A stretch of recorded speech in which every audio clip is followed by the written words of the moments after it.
Très ravi de votre fidélité, mesdames, messieurs, vous qui êtes à l'instant pour sur les ondes de la radio Sovoli Congo. Bienvenue à cette grande édition du journal Parler, mise en onde, réalisée pour vous par Simon Ilunga, Steve Kabé, c'est mon nom.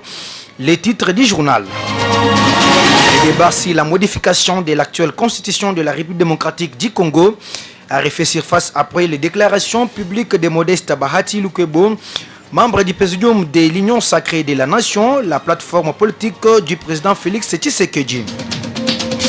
Le parti politique Engagement pour la citoyenneté et le développement, SUD, de l'opposant Martin Fayoulou, rejette les propos tenus par le professeur André Mbata lors d'un entretien accordé jeudi 5 mars à Jeune Afrique.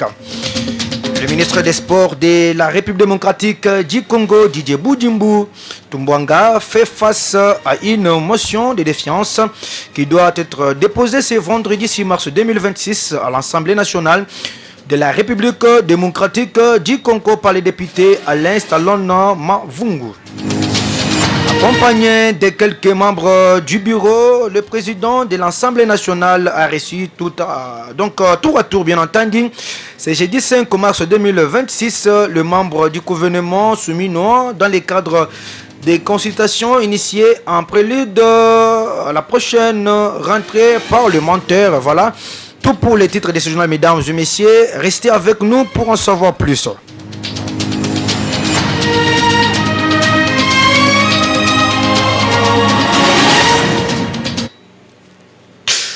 Excellentes conditions d'écoute chez vous, amis des ondes. Ouvrons cette édition au niveau local.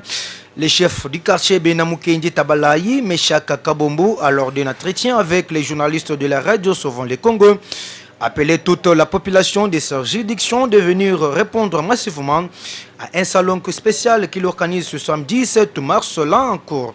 Tout le monde est prié d'amener son outil de travail comme bêche, machette ou coupe-coupe et tant d'autres outils.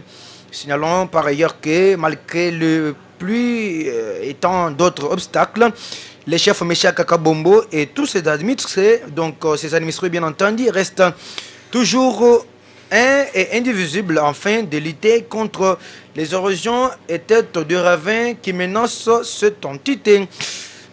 Lors d'un entretien avec le directeur des différentes écoles primaires situées dans l'équipement de Benachimon, localité de Benamukendi, c'est jeudi 5 mars 2026. Il s'agit bien de Mabikampoyi, Benoît Djekater à l'EP, Sainte-Thérèse à Sizadibou à Chimwanga, ainsi que Chibaya Mafuta Robert à l'EP Chiloun Central, Sizaveni Sassim. Au cours des échanges avec le directeur de ces deux écoles primaires, il a été constaté que les cours se déroulent régulièrement conformément au programme scolaire. Les enseignants assurent leurs prestations et les élèves participent activement aux activités pédagogiques en attendant les examens du deuxième trimestre qui débuteront le lundi 16 mars au 23 mars de l'an encore. Vous l'avez déjà suivi dans nos précédentes éditions. En titre de rappel, un corps sans vie a été découvert ce mercredi 4 mars 2026 au quartier Idiofa 1 dans le secteur de Chilou numéro de territoire de Miabi. La victime s'appelle Moukala Kabeya, âgé de 32 ans, père de deux enfants. Selon les premières informations, son décès serait causé par la consommation abusive exagérée de l'alcool indigène. La société civile du Congo, Sosiko Miabi, exprime sa compassion en faveur de sa famille et appelle la population à une consommation nationale responsable de la boisson traditionnelle afin de prévenir ce genre de drame.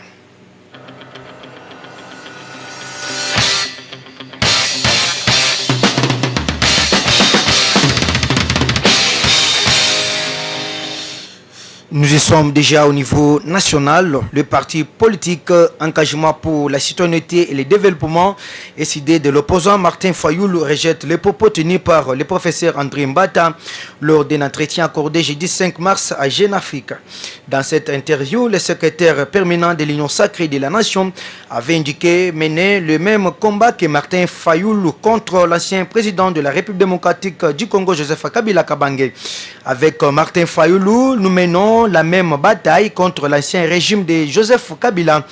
Vous l'avez vu, Martin Fayoul a été reçu par son frère Félix Tshisekedi et ça se passait bien. Il s'est parlé, les échanges, il n'y a pas plus de grands opposants que tous ces gens qui sont au pays, avait déclaré André Mbata. Dans un communiqué publié ce vendredi 6 mars 2026, le CID estime que ces propos du professeur André Mbata constituent une tentative de diversion après l'échec du projet de changement de la Constitution. Les propos du professeur André Mbata ne sont rien d'autre qu'une tentative de diversion quand on a échoué à convaincre le peuple d'échanger la Constitution. On invente des polémiques pour détourner l'intention ou bien détourner les tensions, bien entendu. Nous le disons sans ambiguïté. Le seul engagement du président Martin Fayoulou avec SID Lamouka est de défendre sans compromission les intérêts du peuple congolais et l'intégrité territoriale de la RDC. Lit-on dans ces communiqués signés par le secrétaire général de l'SID Devos Kitoko. Pour les partis de Martin Fayoulou, les véritables débats ne devraient pas porter sur les relations entre politiciens, mais plutôt sur les moyens de rétablir la paix sur l'ensemble du territoire national. Le vrai débat n'est pas de savoir qui parle avec qui, mais comment rétablir la paix, protéger la cohésion nationale, organiser un dialogue national exclusif et garantir des élections crédibles en 2028. Notre peuple mérite mieux que des initiations, des manœuvres politiciennes et des distractions, a-t-il renchéri. Le groupe de contact international pour la région des Grands Lacs ICG a exprimé sa vive inquiétude face aux violations répétées du cessez-le-feu dans l'est de la République démocratique du Congo. Dans une déclaration conjointe publiée le 5 mars, plusieurs partenaires internationaux, dont les États-Unis, l'Allemagne, la Belgique, la France, les Pays-Bas, les Royaumes-Unis, la Suède, la Suisse ainsi que l'Union européenne dénoncent la persistance des hostilités malgré les engagements pris dans les accords de cessez-le-feu. Selon ce pays, plusieurs violations ont été signalées sur le terrain, notamment l'utilisation de drones lors d'attaques militaires, une situation qui fait également peser de graves risques sur les populations civiles. Le membre du groupe rappelle qu'il ne peut y avoir de solutions militaires à cette crise et appelle tout le parti impliqué à respecter leurs engagements et à reprendre rapidement les négociations. La déclaration salue par ailleurs les efforts de médiation menés par l'Union africaine à travers le président Tokole Faure-Gnassingbe, ainsi que l'implication des États-Unis et du Qatar dans l'initiative diplomatique visant à rétablir la paix dans la région. Les groupes insistent également sur l'importance d'un dialogue intercongolais exclusif pour parvenir à une paix durable, tout en appelant au respect du droit international humanitaire et à un cessez ou à un axe humanitaire et sur bien entendu pour les populations affectées par les conflits. Enfin, le signataire exhorte les partis à éviter tout discours de haine ou toute incitation à la violence, notamment à l'encontre de certaines communautés, afin de préserver la cohésion sociale dans le pays. Le ministre des Sports de la République démocratique du Congo, Didier Boudimbu Toumbouanga, fait face à une motion de défiance qui doit être déposée ce vendredi 8 mars 2026 à l'Assemblée nationale de la République démocratique du Congo par les députés Alain Stallone Mavungu.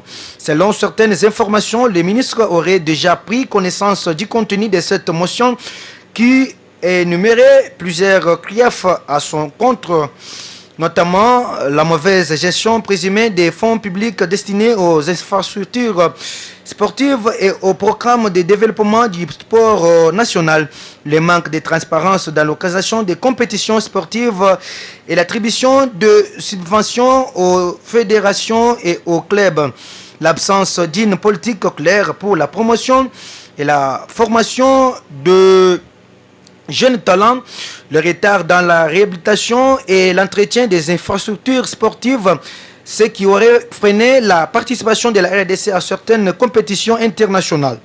La motion de défiance qui doit être officiellement déposée auprès du bureau de l'Assemblée nationale s'inscrit dans le cadre du contrôle parlementaire de l'action gouvernementale. Elle pourrait donner lieu à un débat suivi d'un vote au sein de la Chambre basse du Parlement, lequel déterminera le maintien ou la mise en cause du ministre Boudimbu. Les députés Alain Stallone Mavungu estiment que cette initiative vise à promouvoir une meilleure gouvernance du sport congolais et à garantir une gestion rigoureuse des ressources publiques allouées à ce secteur. De son côté, le ministre Didier Boudimbu s'est dit disposé à répondre à toutes les préoccupations et à clarifier sa gestion devant les députés nationaux. Le suivi de cette motion sera attentivement observé par les acteurs du sport ainsi que par l'opinion publique dans la mesure où il pourrait avoir un impact significatif sur l'avenir de la politique sportive en RDC. Accompagné de quelques membres du bureau, le président de l'Assemblée nationale a reçu tour à tour ce jeudi 5 mars 2026 des membres du gouvernement souminois dans le cadre des consultations initiées en prélude à la prochaine rentrée parlementaire. Ces échanges ont concerné particulièrement les membres du gouvernement impliqués dans l'exécution du budget de la République démocratique du Congo. Parmi eux figure le vice-premier ministre du budget Adolphe Muzito ainsi que la vice-ministre des Finances Krasa Yamba Kazadi. D'après les rapporteurs bien entendu de l'Assemblée nationale, Jack Njoli et Sengenkeli, ces consultations ont permis de faire le point sur l'exécution du budget au cours du premier trimestre de l'année afin d'identifier les grandes tendances tant en matière de mobilisation des recettes que l'exécution des dépenses publiques. Nous avons reçu les informations du ministère du budget et de celui des finances. Nous avons également transmis les attentes de l'Assemblée nationale sur cette question. En tant qu'autorité budgétaire, notre devoir est de veiller au respect strict des règles fixées dans la loi de finances, a-t-il déclaré.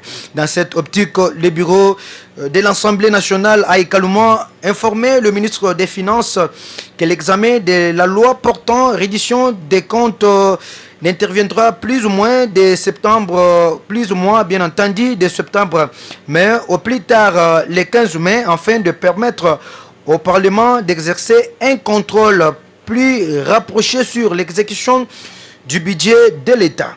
La question du taux d'exécution de recettes et de dépenses publiques a également été abordée. Le Parlement s'est dit particulièrement préoccupé par la nécessité d'assurer davantage de fluidité dans l'exécution du budget, notamment en ce qui concerne la paie régulière des agents de l'État.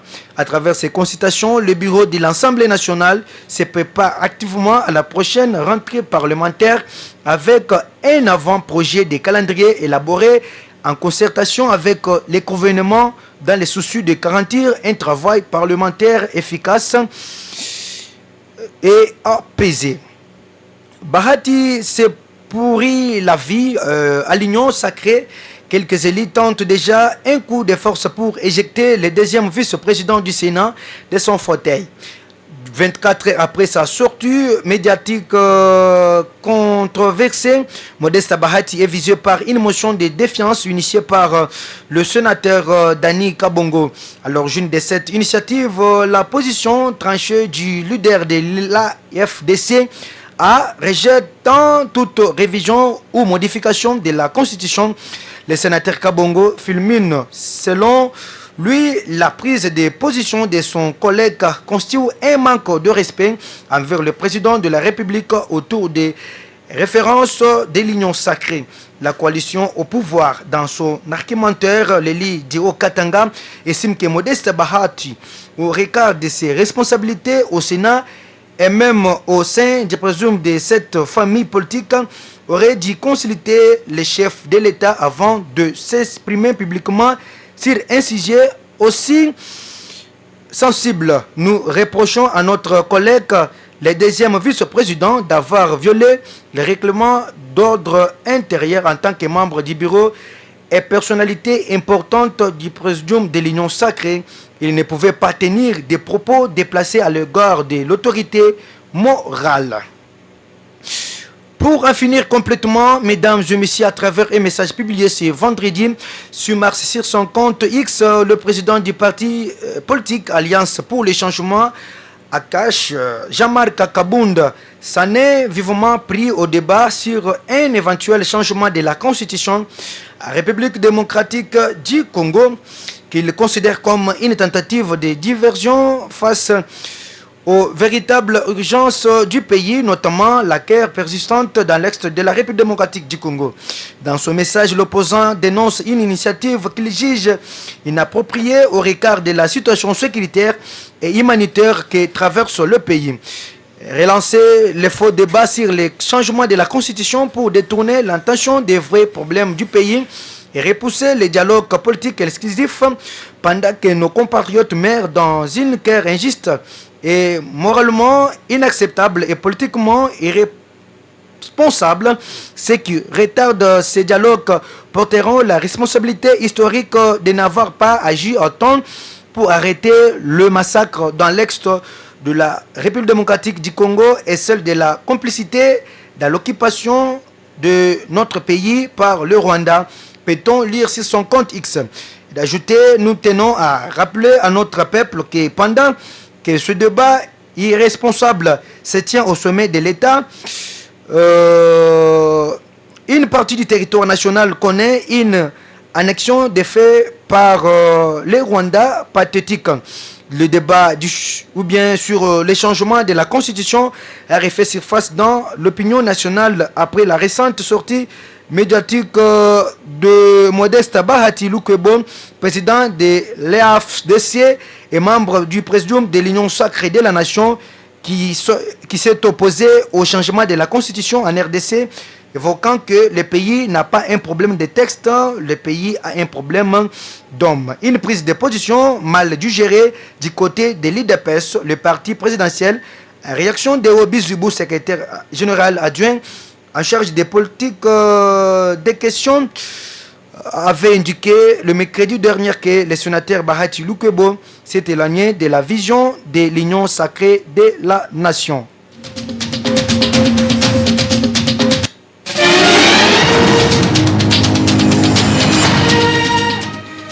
Mesdames et messieurs, vous avez certainement compris, c'est ici s'achève ce journal sur les ondes de la radio Sauve le Congo. Un journal mis en onde réalisé pour vous par Simon Ilunga, Steve Kabé, c'est mon nom. Merci à vous de l'avoir suivi. Ne nous quittez pas, restez toujours branchés sur les ondes de la radio Sauve le Congo pour suivre ces mêmes informations à l'encore vernaculaire.